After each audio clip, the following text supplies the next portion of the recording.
आप लोग किस पर्पज से यहाँ आए हुए हैं? हम लोग आए हैं यहाँ तिरोजपुर गांव में बुद्ध विहार स्थल पर, और यहाँ पे बाबा साहब का और भगवान बुद्ध का भव्य मंदिर का निर्माण हो रहा है। उसी को हम लोग देखने के लिए आए हैं।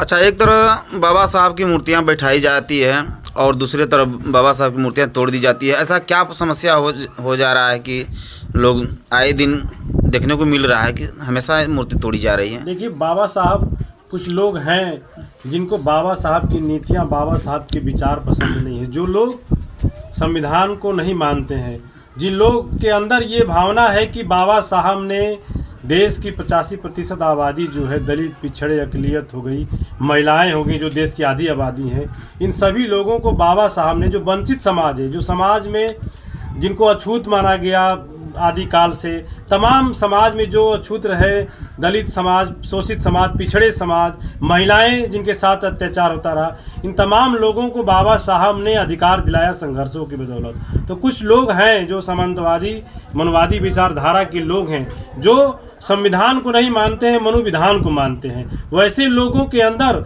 बाबा साहब के खिलाफ नफरत है, वो अपना नफरत जो है बाबा साहब के मूर्तियों पर अपना निकालते हैं। लेकिन जितने नफरत करने वाले हैं उससे कहीं करोड़ों करोड़ों लोग बाबा साहब के विचारों को मानने वाले लोग इस देश और इस दुनिया में हैं, और बाबा साहब को मानते हैं, उनके विचारों को मानते हैं। बाबा साहब की मूर्तियां तोड़ने से बाबा साहब के विचारों को ख़त्म नहीं किया सकता। बाबा साहब के विचारों को मानने वाले, उनके विचारों पर चलने वाले करोड़ों करोड़ों लोग हैं जो कि बाबा साहब के विचारों पर चलते हैं, बाबा साहब के विचारों को मानते हैं।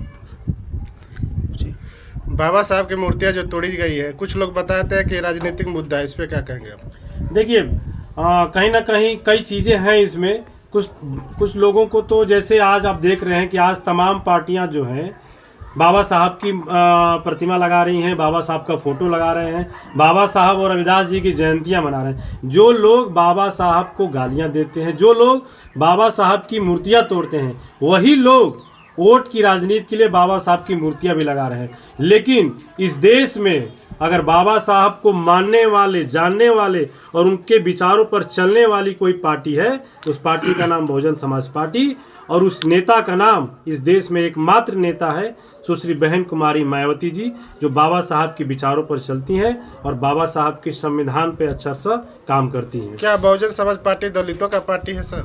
बहुजन समाज पार्टी इस देश में सर्व समाज की पार्टी है। हमारी पार्टी सुश्री बहन कुमारी मायावती जी का नारा है कि सर्वजन हिताय सर्वजन सुखाय। सभी जो समाज में गरीब हैं, दबे कुचले हैं, शोषित हैं, वंचित हैं, हमारी पार्टी का नारा है कि सामाजिक न्याय, समानता, सभी लोग, जो रविदास जी ने कहा था, उस विचार पे हमारी पार्टी चलती है, महापुरुषों के विचारों पर चलती है। सर, एक वीडियो वायरल हो रहा है जिसमें बहन कुमारी मायावती जी को लेकर वो बताया जा रहा है कि उनकी एक विधायक थी, शायद विधायक थे, और वोटिंग में बीजेपी को वोट कर दिया गया है, और उनको क्या बोला, आकाश आनंद जी को Y+ सुरक्षा दिया गया है। ऐसा क्या सत्य है? देखिए, जो Y+ सुरक्षा की बात है, तो माननीय आकाश आनंद जी देश की सबसे तीसरी बड़ी राष्ट्रीय पार्टी के राष्ट्रीय कोऑर्डिनेटर हैं। माननीय आकाश आनंद जी, तो आप समझिए, जो पूरे देश में जिनको चलना है, तो Y+ श्रेणी कौन से 4 गार्ड की सुरक्षा मिला है हमारे माननीय आकाश आनंद जी। तो बहुत सी नेताओं को मिला है जिनकी कोई पहचान नहीं है, जिनको कोई जानता नहीं है, उनको मिला है। ये तो राष्ट्रीय पार्टी के राष्ट्रीय कोऑर्डिनेटर हैं, तो उनको सुरक्षा मिली, तो ये कौन सी बड़ी बात है? तो इसमें तमाम लोगों को इसमें लोग कह रहा है कि बीजेपी का बी टीम है। राजनीति करने वाले लोग हैं तो उनको तो राजनीति करना ही है। क्या सिर्फ बीजेपी के लोगों को सुरक्षा मिली है? अरे तमाम, क्या कांग्रेस के लोग, राहुल गांधी को, प्रियंका गांधी को सुरक्षा नहीं मिली है? अखिलेश यादव को सुरक्षा नहीं मिली है? तेजस्वी यादव को नहीं मिली है? सभी राजनीतिक दलों के जो नेता हैं उन तमाम लोगों को मिलती है। लेकिन उंगली सिर्फ उठती है तो बहुजन समाज पार्टी पे उंगली उठती है।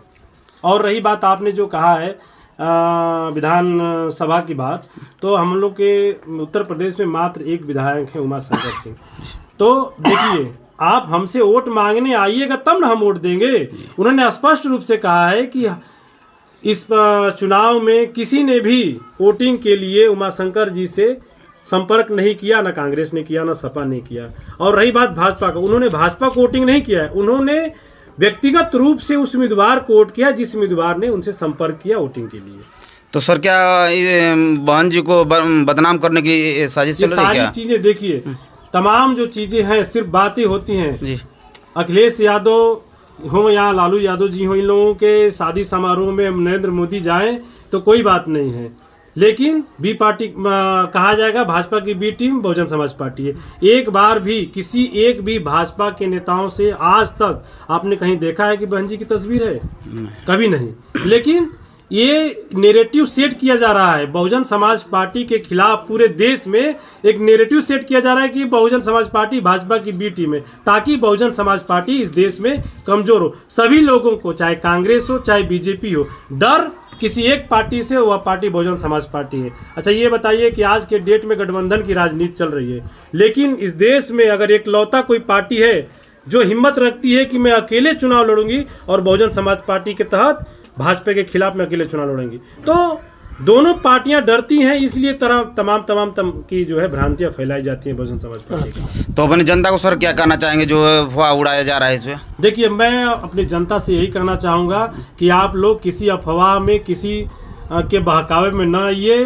बहुजन समाज पार्टी भारत संविधान को मानने वाली पार्टी है। बहुजन समाज पार्टी महापुरुषों के विचारों पर, ज्योतिबा फूले, छत्रपति साहू जी महाराज, नारायणा गुरु, मान्यवर कांसीराम साहब, बाबा साहब डॉक्टर भीमराव अम्बेडकर के विचारों पर एकमात्र चलने वाली पार्टी है। और यह सिर्फ पार्टी ही नहीं, Bahujan Samaj party mission movement है जो सदियों से चला आ रहा है और आगे उसको बहुजन समाज पार्टी बढ़ा रही है। हम लोगों की नेता सुश्री बहन कुमारी मायावती बढ़ा रही हैं। इसलिए अगर इस देश में गरीब, शोषित, पिछड़ों, अकलियतों, महिलाओं का उद्धार चाहिए तो बहुजन समाज पार्टी की सरकार इस देश में बहुत ही जरूरी है। और जब तक बहन कुमारी मायावती जी देश की प्रधानमंत्री नहीं बनेंगी, तब तक ये देश में जो जुल्म और अत्याचार हो रहा है ये बंद नहीं होगा।